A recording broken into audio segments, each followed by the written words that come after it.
Talking swimming and diving with head coach Arthur Albiero. I'm Sean Moth. Thanks for stopping by once again. Coach, you guys are on the road at Pitt. Chance to see the pool that will host the Big East Championship this year, and dominant effort from the Cardinals.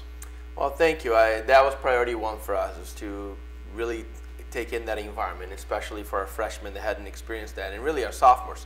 So it's really kind of half of the team had not been in that facility, and we want them to have a great understanding of, you know, every facility is a little bit different, and the walls and the lighting, and you know, it's just all those things that play a part in our sport. And I want them to have a great understanding, and when we're preparing at the final stages leading into the conference championship, to know exactly in their mind, to be able to visualize a little bit better about this is what we're trying to do. Yeah. And that was the goal. I don't think people understand, and I know I didn't until I really talked to swimmers, how different conditions can be, and in terms of a home pool advantage, and like you said, the lighting and the drainage and the wake and that type of thing. I mean, as a coach, is it something you can prepare for, the type of conditions it's going to be, or do they need to swim in that pool? I think you can do a few things, but there's nothing like swimming at that pool to understand, you know, in particular in Pitt at the deep end, because it's similar to, we share the diving tank, so there's different depths.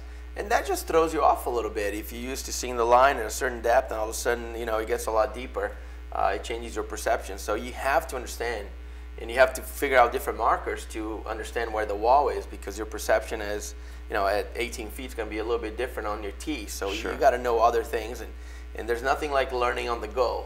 And that's what this weekend was all about. It didn't seem to have any effect, especially on the young kids. I noticed you've talked about this freshman class on the women's side, and we continue to see those underclassmen's name up top in some of those races.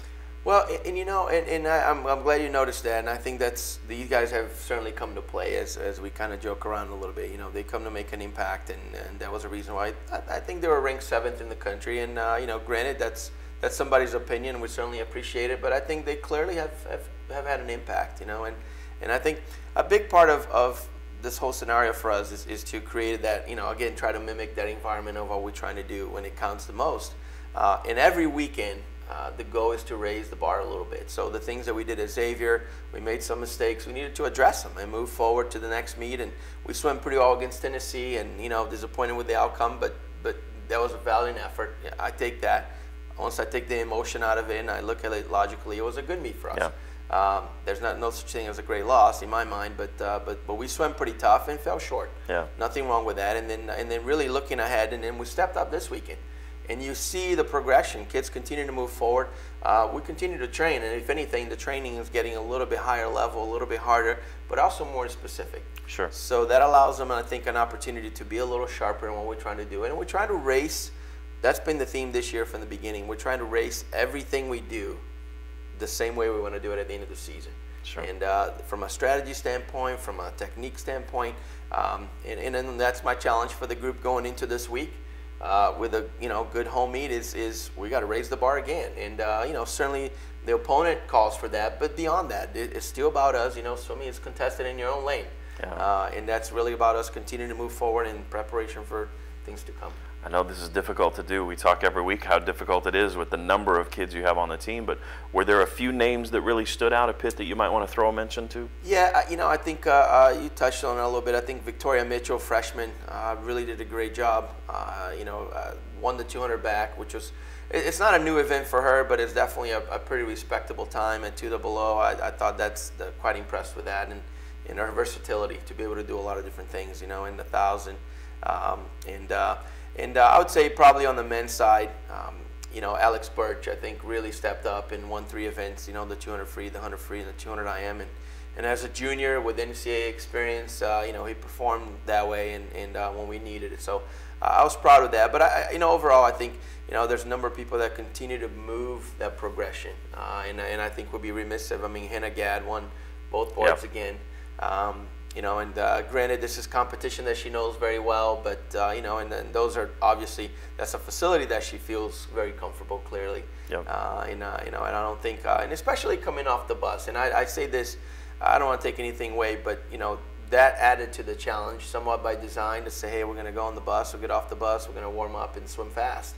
And legs are a little shaky, and but they performed well, and I was pleased with that. All right, Notre Dame this weekend. It's 11 o'clock at Ralph Wright Natatorium. I know that we we have a football fan or two that might be paying attention to the same Pitt team that will be here at noon. But it gives you an opportunity to sneak into the pool and catch a few races and get a feel for what things are like at Ralph Wright Natatorium. And it's the Notre Dame Fighting Irish, which I know that any Big East opponent, any Big East sport here, you hear that name and you get fired up. It's definitely, you know, and we take that with great respect. But at the same token, again, that's part of bringing the best. You know, that's what competition at its best, and we look forward to it. You touched on fans having an opportunity. I mean, really, that first hour of the meet, the first 30 minutes with the relays and the first few races kind of set the tone. I mean, and that's like a battle to establish, you know, where are we here today and who's going to dominate. And I think you're going to see quite a few of that in the first few races. It'll be a phenomenal matchup between you know, João DeLuca and Frank Dyer from Notre Dame, who's had a phenomenal year. So that's worth coming out for. 200 freestyle will be a great race. Yep, top two teams in the Big East from the last year's meet. The Cards came out on top in the championship at the same pool. So we'll see how things go this weekend, and we'll talk next week and preview a trip to Knoxville. Coach, thank you very much. Best of luck this weekend. Appreciate it. Thank you. For Arthur Albiero, I'm Sean Moth. We will talk next week here on Cards TV.